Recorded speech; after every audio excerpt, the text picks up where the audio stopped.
Hey there, it's your boy Foxy, back for more relationship stories. Am I wrong for telling my dad's wife I own the house she lives in?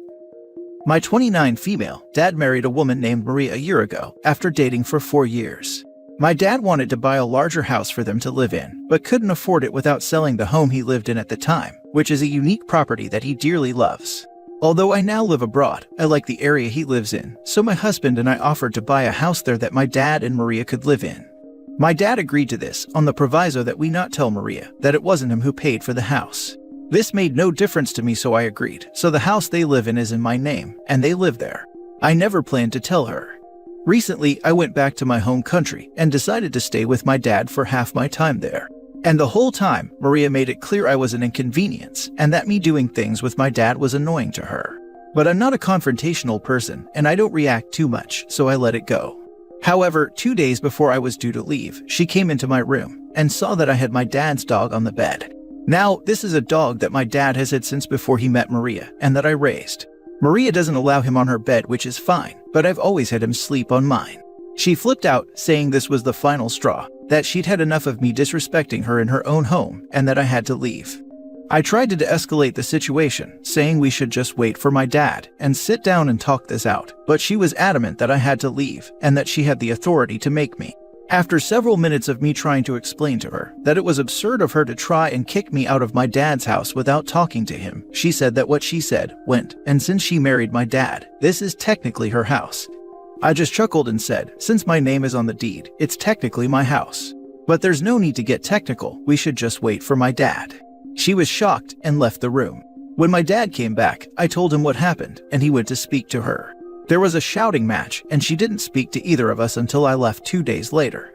My dad is mad, I told her, which I get, but since then, I've also got texts from her kids saying I was wrong for telling her and making her feel like a guest in the house. This isn't the case, she isn't a guest, she's a tenant. But so is my dad, and the only point I was trying to make was that she didn't have any business trying to kick me out of my father's house, let alone my own property. I didn't take it there until she did. That said, maybe I should have just left the ownership out and let my dad handle it. Edit. For everyone talking about Maria being a tenant and tenants' rights. She doesn't pay rent, so I don't know if that makes her a tenant technically. If it does, then as a landlord, I'm pretty sure I have legal recourse over the remodeling she did without notifying me or my approval. And anyway, I wasn't there as a landlord, I was there as a guest of another tenant, and actually she did have several weeks' notice I was coming in any case. I'm sure it's a legal rabbit hole, but the only reason I use the word tenant is to say that since she lives there, she isn't a guest in the home. Now for the top comments. Now wrong. She internally struggled with wanting you to do what she wanted. It escalated due to her need to be the boss in her house with, you disrespect me in my house. You were gracious to allow her to save face several times. You offered options, call my dad. This type of personality will lose it once they know they don't have control. You did not make her feel anything. She created this situation. You again are gracious to allow them to enjoy a beautiful home. Maybe she feels deceived by your father, but the children need to pipe down. It was your first visit, and she was not cordial to you. The children were expecting that house to go to them eventually. I mean, then they would want to know it's not their mom's in that case, and would be pressuring OP to deed it over. OP keeping quiet only continues their father's lie to his new wife, who sounds kinda like a chore. My guess is kids are used to steadying her boat. Not wrong. In the comment, OP points out 1. It's a furniture owned by OP, and 2. They do not pay to live there. If I am doing someone a solid only to be disrespected like that, I'm done doing the solid. The stepmom is obviously a gold digger on a power trip. Yes, OP agreed not to say anything, but she didn't agree to being disrespected in the home she lets these people live for free in. Oh, for real, she definitely wants that house when he is gone.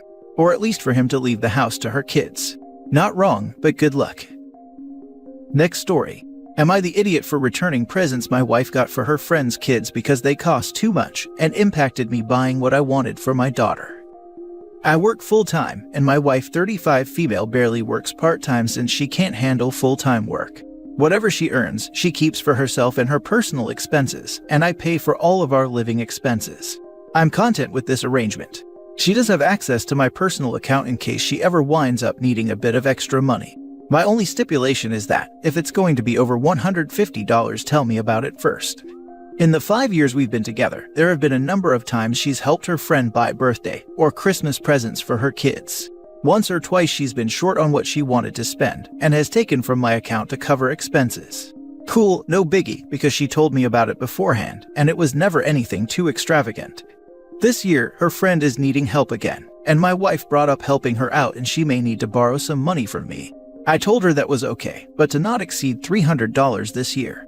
I have a 16-year-old daughter from my previous relationship, and with our financial arrangement, my wife is hands-off when it comes to finances concerning my daughter.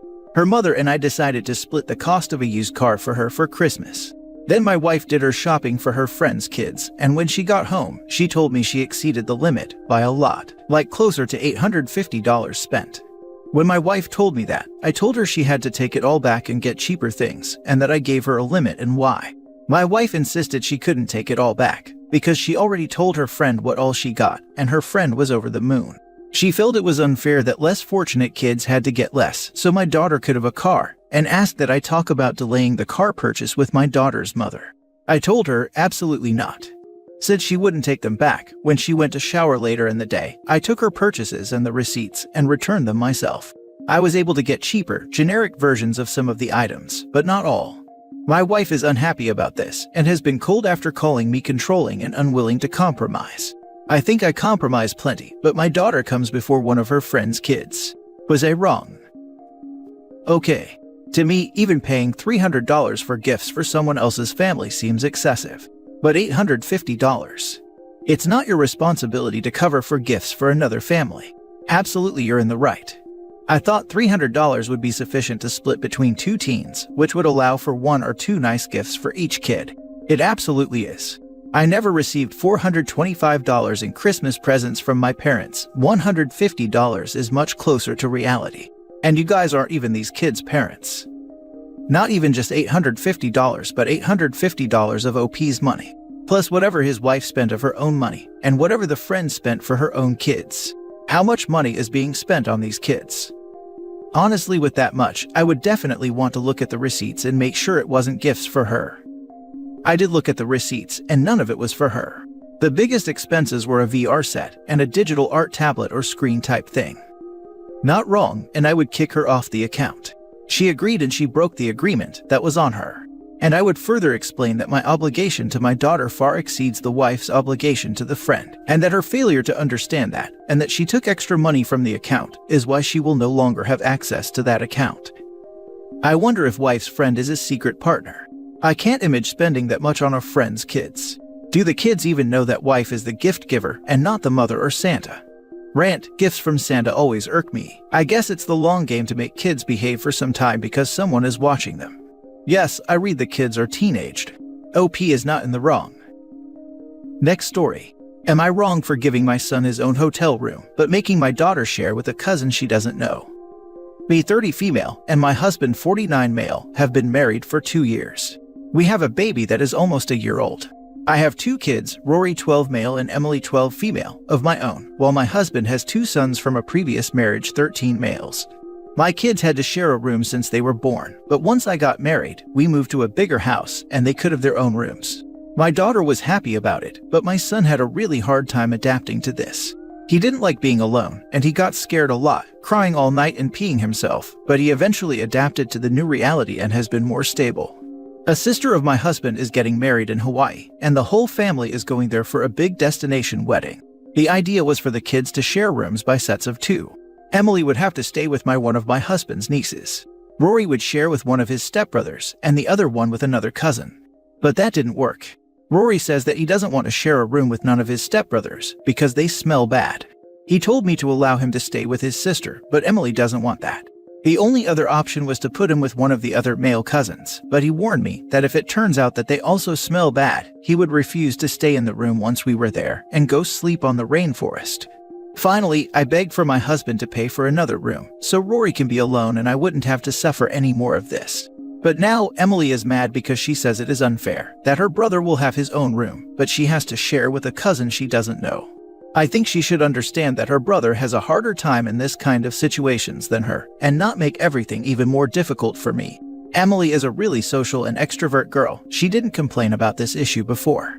I feel she is just being petty, but now she is angry with me, and I don't know what else to do. Am I the idiot? Now for the top comments. Yes, you are. Have you ever considered parenting your son? Nope, too busy making a baby and new family with her much older and likely much wealthier new husband. They've done about as poor a job of blending this family as possible. There are so many stories on here of parents doing terrible jobs of blending families and treating their children well. Perfectly exemplifies the biggest reason why second marriages are more likely to fail than first marriages. My mom is on her fourth. Any stats on those? Yes, you are wrong. Your son gets rewarded for acting up, and your daughter is left behind because she doesn't complain enough. You are not parenting your son, and it's your daughter that suffers the consequences. OMG, that was me growing up. I'd be the good girl. My brother would kick off and get his way, because it was easier for them to give in than argue with him. If I then kicked off because it saw how unfair it was, I'd be disciplined.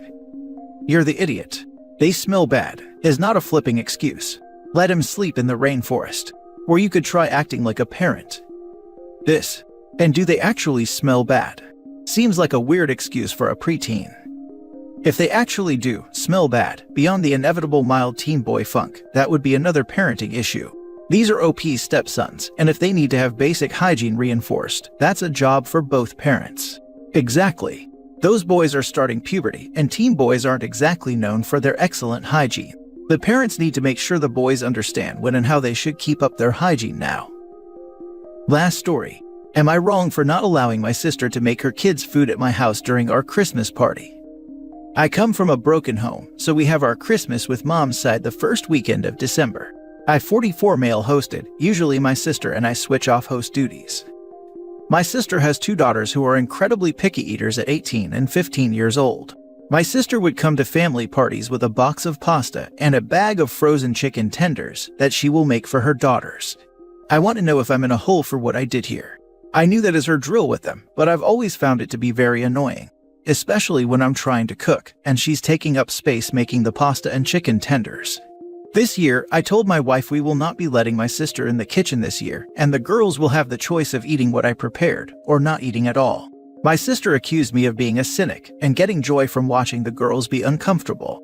I told her they are old enough to eat like adults. Also, the food I make is pretty standard. I do a filet roast, BBQ ribs, cheesy potatoes, stuffed artichoke, breaded cauliflower, ratatouille, and a salad. Certainly, some of these must be foods that an 18 and 15-year-old should be able to eat. Well, the girls sat and ate bread and butter while telling me that my food looked gross. I looked to my sister to calm them down, but she told me I deserved this, and it's not their fault for being picky eaters.